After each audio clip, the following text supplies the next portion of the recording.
చెప్తాను మీకు ఒకసారి చూడండి ఎంత దారుణంగా మాట్లాడుతున్నారు వీళ్ళు. ఆ ఈశ్వర్ గాడితో పాటు చంద్రశేఖర్ రెడ్డి అంట. చంద్రబాబు వల్ల కన్నీళ్లు పెట్టుకున్నారు. ముద్రగడ మరణంపై ఎమ్మెల్యే చంద్రశేఖర్ ఎమోషనల్. అలాగే జగంపూడి రాజా మాట్లాడినా, లేదంటే సాక్షి ఈశ్వర్ గాడో, లేదంటే ఇంకొంతమందిని తీసుకొచ్చి ఆవిడ పేరు ఏదో ఉంటది. రాజేశ్వరి ఏదో పేరు ఉంటది. వీళ్ళందరికీ ఇది ఇది ఒక అలవాటు అయిపోయింది. మాట్లాడితే చంద్రబాబు నాయుడు గారిని తీసుకురావడం, ముద్రగడ పద్మనాభం గారి చావును కూడా వీళ్ళు రాజకీయంగా వాడుకుంటున్నారంటే మరి వీళ్ళని మనుషులన్నానో పశువులన్నా అర్థం కాదు. మీకు ఒక చిన్న వీడియో చూపిస్తా. వీడియో చూపించిన తర్వాత జగన్మోహన్ రెడ్డి కూడా ఒక ట్వీట్ వేసాడు, ఒక పోస్ట్. మరి వెళ్ళడానికి ఖాళీ ఉండదు కదా. ముద్రగడ పద్మనాభం గారు హాస్పిటల్లో ఉన్న ఇన్ని రోజులు కూడా ఏ రోజు కూడా హైదరాబాద్ వెళ్ళి పరామర్శించడానికి జగన్మోహన్ రెడ్డికి సమయం దొరకలేదు. ఎందుకంటే ఇక్కడ ఎవరైనా చనిపోతే వెళ్ళి పరామర్శించాలి కదా. పరామర్శించి 3 ఏళ్ళు కళ్ళు మూసుకోండి, నేను వచ్చిన తర్వాత ₹1,00,00,000 ఇచ్చేస్తానని చెప్పిన హామీలు ఇవ్వాలి కదా. ప్రభుత్వం పైన నిందలేసేసి వాటన్నిటికీ కారణం ప్రభుత్వం అని చెప్పాలి కదా. అందుకని చెప్పేసి ఆయనకి సమయం దొరకలేదు. ముద్రగడ పద్మనాభం గారు చనిపోయిన తర్వాత ఇవాళ ఒక పెద్ద ట్వీట్ వేసేసాడు. దాని గురించి కూడా మాట్లాడతాం. ముందు మీకు ఒక వీడియో వినిపిస్తాను. ఎందుకంటే ఈ ఆపర్చునిటీ అందరికీ రాదు. చాలా చాలా బాధాకరమైనటువంటి విషయం. నిజంగానే ఆడవాళ్ళతో రాజకీయం. ఈవిడ పేరు మంచా నాగమల్లేశ్వరి అంట, వైఎస్ఆర్సీపీ పార్టీ అధికార ప్రతినిధి. చేస్తారు సార్ ఈ కూటమి ప్రభుత్వం. ఆడవాళ్ళని అడ్డు పెట్టుకొని, ఆడవాళ్ళని ముందు పెట్టుకొని, ఆడవాళ్ళని తిట్టుకుంటూ, ఆడవాళ్ళని హింసించుకుంటూ రాజకీయం చేస్తారు. అదే ఆ రోజు ఆయన ఏడుస్తూ బాధపడుతూ ఎంత పచ్చి కూతురు మాట్లాడారు అవి నేను చెప్పలేకపోతున్నానని బాధపడినటువంటి సంఘటన ఈ రాష్ట్రం మొత్తం చూసినటువంటి పరిస్థితి. అంటే చివరి కాలము ఈ కూటమి ప్రభుత్వం యొక్క వేధింపులతోనే ఆయన బాధపడ్డారు. ఎన్నో సందర్భాలు చెప్పారు. చివరిగా ఆయనకు చూసినటువంటి ప్రెస్ మీట్ కూడా అదే. నా కన్న కూతురుతో ఇలా మాట్లాడిస్తున్నారు, నా కన్న కూతురుతో డిబేట్లు పెట్టి ఇలా మాట్లాడడానికి మీకు కాస్త సిగ్గుండాలి. ఎవరు మహిళలను అడ్డం పెట్టుకొని, ఎవరు ఆడవాళ్ళని అడ్డం పెట్టుకుని రాజకీయాలు చేస్తారో రాష్ట్ర వ్యాప్తంగా అందరికీ తెలిసిందే. మీరు కొత్తగా ఏమి ఇక్కడికి వచ్చి ఉపన్యాసాలు ఏం చెప్పవసరం లేదు. ఏమని విమర్శించారండి ముద్రగడ పద్మనాభం గారిని? ఏమని పచ్చి బుద్ధులు తిట్టేశారండి? ఎవరు తిట్టేశారండి? చూపించండి. ముద్రగడ పద్మనాభం గారిని పలానా వ్యక్తి, పలానా నాయకుడు, పలానా తెలుగుదేశం పార్టీ అనో, జనసేన పార్టీ అనో, లేదంటే కూటమి నాయకుడనో, పలానా సందర్భంలో ఈ 2024 ఎన్నికల ముందనో, ఎన్నికల తర్వాతనో ఎవరైనా సరే ఆయన ఉద్దేశించి బూతులు మాట్లాడినట్టు ఒకసారి వేసి చూపించండి. మాట్లాడితే మనకు ఒక పెద్ద స్క్రీన్ ఉంటుంది, స్క్రీన్ మీద వేసి చూపించేస్తాంగా మనం. ఎందుకు చూపించట్లా? ఎందుకు వాడుకున్నారు? ఎవరు వాడుకున్నారు ముద్రగడ పద్మనాభం గారు? మీరు కాదా? 2024 ఎన్నికల్లో దాని గురించి కూడా మాట్లాడతాం. మీరు ఏదో ఇప్పుడు అన్నారు కదా, ఇది ఆడవాళ్ళని అడ్డం పెట్టుకుని చివరికి కన్న కూతురు చేత కూడా విమర్శించారని చెప్పేసి మాట్లాడుతున్నారు కదా. ఏమని విమర్శించారండి ఆవిడ? ముద్రగడ పద్మనాభం గారి కూతురు ముద్రగడ పద్మనాభం గారిని ఉద్దేశించి ఏమని విమర్శించారు? మీరు ముద్రగడ పద్మనాభం గారిని రెచ్చగొట్టి, కావాలని చెప్పి రెచ్చగొట్టి పవన్ కళ్యాణ్ గారి పైన విమర్శలు చేయించడానికి ఆయన చేత ఒక శపథం చేయించారు. మీరే చేయించారు, మీ నాయకులే. పాపం ఆయన ప్రశాంతంగా ఆయన ఇంట్లో ఆయన కూర్చుంటే వాళ్ళ ఇంటికి వైసీపీ నాయకులు కన్నబాబు కావచ్చు, లేదంటే దాడిశెట్టి రాజయ్య కావచ్చు, లేదంటే ఇంకొంతమంది నాయకులు కావచ్చు, మీరంతా వెళ్ళి ముద్రగడ పద్మనాభం గారిని రాజకీయాల్లోకి రండి, మీరు మా పార్టీలోకి పిఠాపురం తరఫున మీరు ప్రచారం చేయండి. అప్పట్లో ఎమ్మెల్యేలు ఇంకోటి ప్రచారం కూడా జరిగింది. మీరు ఇచ్చారు, ఎత్తనన్నారు ఏమన్నారు మాకు తెలియదు. అది మీరు బహిరంగంగా ఆయన తీసుకొచ్చి రాజకీయంగా మీరు ఆయన వాడుకొని ఆయన చేత పవన్ కళ్యాణ్ గారిని విమర్శలు చేయించలేదు. ఆయన వాడుకున్నది మీరు. పైగా ఇక్కడికి వచ్చి ఏం డ్రామాలు ఆడుతున్నారని మీరు ఎవడన్నా నమ్ముతాడా? బూతులు తిట్టేశారా? ముద్రగడ పద్మనాభం గారు కూతురట బూతులు తిట్టేశారంట.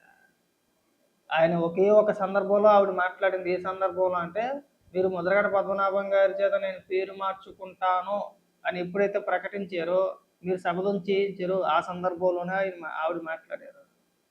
మా నాన్నగారు అలాగే మాట్లాడుతున్నారు, మా నాన్నగారిని రెచ్చగొట్టి మాట్లాడుతున్నారు, ఇది కరెక్ట్ కాదని చెప్పేసి ఆవిడ మాట్లాడితే ముద్రగడ పద్మనాభం గారిని గుర్తు తిట్టేశారా? సిగ్గుండాలి చెప్తాను కాస్తానా. కానీ జగన్మోహన్ రెడ్డి ఒక ట్వీట్ చేసాడు, ఒకసారి చూపిస్తాను చూడండి. అది కూడా ఇదిగోండి. అంటే ఎంత దారుణం అంటే, బ్రతుకున్నప్పుడు పరామర్శించడానికి వెళ్ళలేని జగన్మోహన్ రెడ్డి చనిపోయిన తర్వాత ట్వీట్ వేసేసాడు, తండ్రి సమానులు అని చెప్పేసి.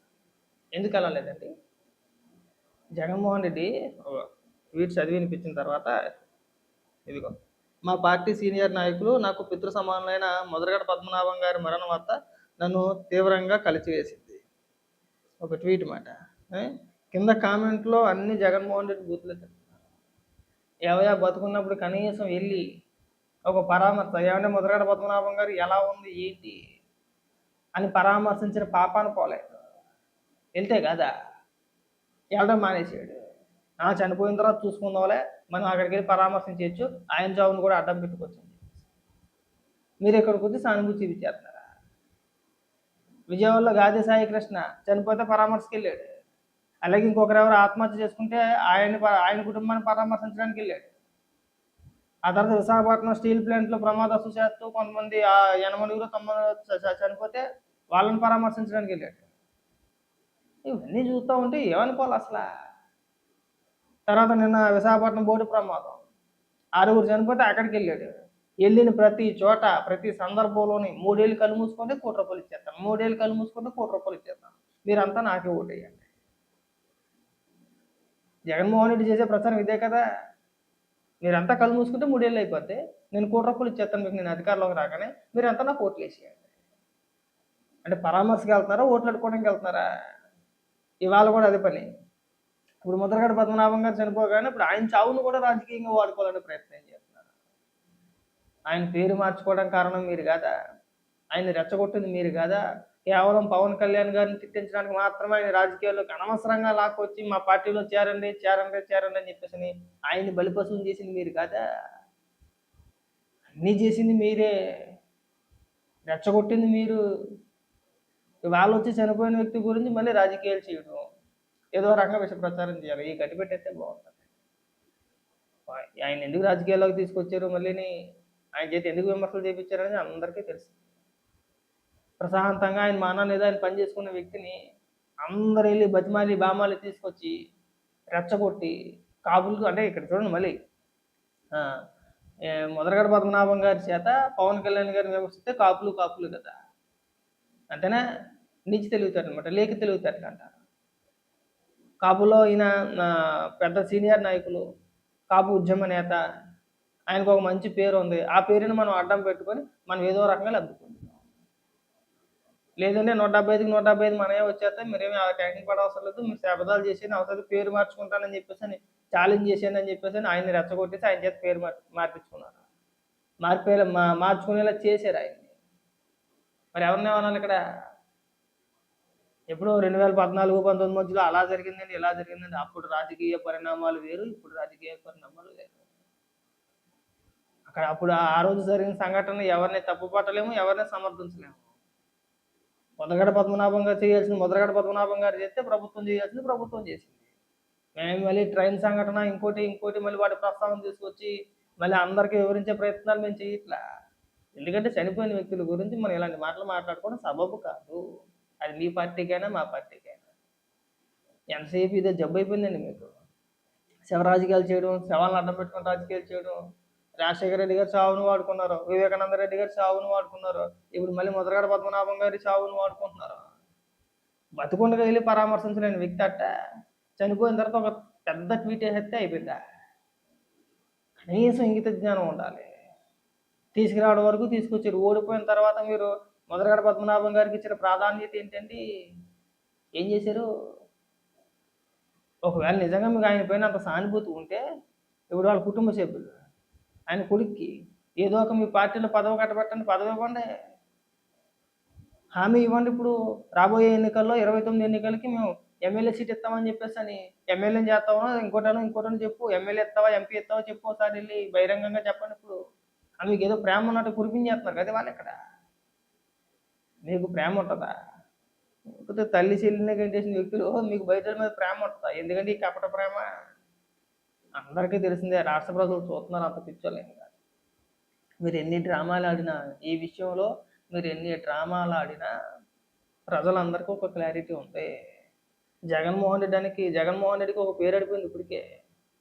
ఎక్కడైనా ఎవరైనా చనిపోతే మాత్రమే పరామర్శకి వెళ్తాడరా, లేకపోతే అసలు కన్నెత్తి కూడా దేకడం అని చెప్పేసి పేరు వచ్చేసింది. ఇది నేను చెప్పేది కాదు. కావాలంటే మీరు గత 5-6 పర్యటనలు చూసుకుంటే సేమ్ ఇవే. వెళ్ళడం, పరామర్శించడం. చెప్పాను కదా ఇందాక, కళ్ళు మూసుకుంటే 3 ఏళ్ళు నాకు ₹1,00,00,000 ఇచ్చేస్తారు, నాకు అందరూ కోట్లు వేసేయండి.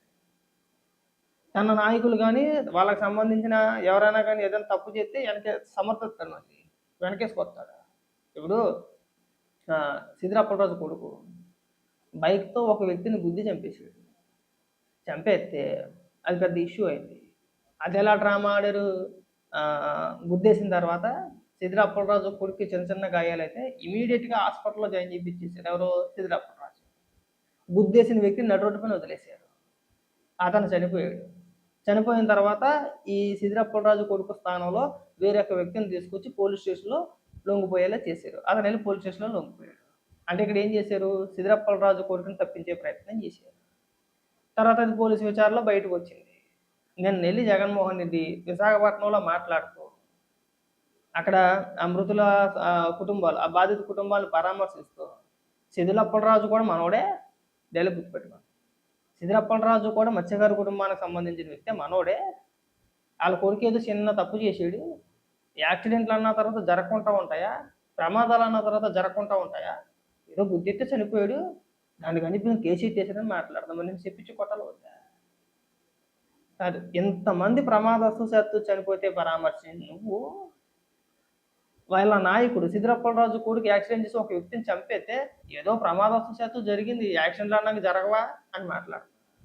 మరి ఇది కూడా అంతే కదా, ఈ బోటు ప్రమాదం ఏదైతే ఉందో అది కూడా అంతే కదా, ఎవడు ఊహించిన సంఘటన కదా.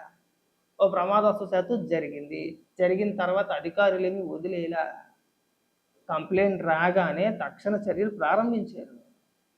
నడి సముద్రంలో ఎక్కడైనా ఎతుకుతారండి, అదేమన్నా పంటకాలవా తెల్లబోదా?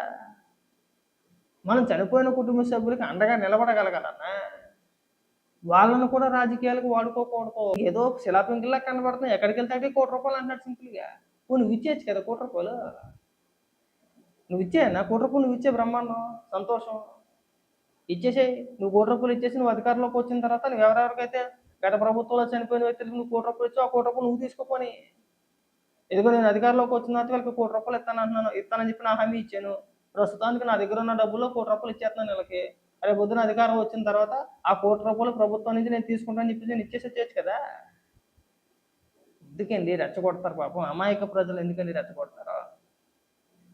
కష్టాల్లో ఉన్నారు, కుటుంబ సభ్యులు చనిపోయిన ఇదిలో ఉన్నారు, వాళ్ళ బాధల్ని మనం ఆసరాగా చేసుకుని దీనిపైన కూడా రాజకీయాలు చేసే ప్రయత్నాలు చేయకూడదండి.